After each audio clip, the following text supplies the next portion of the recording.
Gunnar Berg Viktorsson, þjálfari Framar, þið tapið hérna fyrsta einvígi ykkar á móti Víkingum hér í Mýrinni á heimavelli. Þetta ansi súrt, það ekki?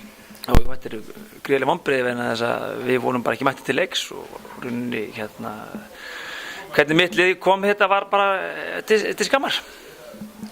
Eins og segir, komu nú ekkert sérstaklega vel til leiks, 2 mörk skoru eftir 20 mínútur, 16 í leiknum alls. Það sóknarleikurinn sem var ykkur að falli? Já, klálega.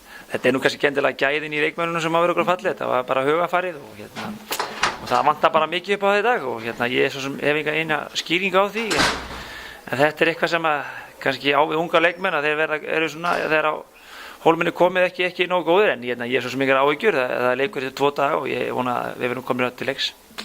Og þið haldið þó Víkingum í undir 20 mörkum, þannig að það ekki hægt að segja að varnarleikurinn hafi verið eitthvað slæmur. Nei, varnarleikurinn og markvarsla voru fín og ekkert því að endaskilur kannski menn voru að berjast að fullu en það vantaði svona hugun í sókninni og 18 mörk alltaf mjög gott bara og það svo sem ekki að segja við því en sóknarleikurinn var bara alveg skelfilegur. Eins og segir, nú stutt í næsta leik, kannski sem betur fer.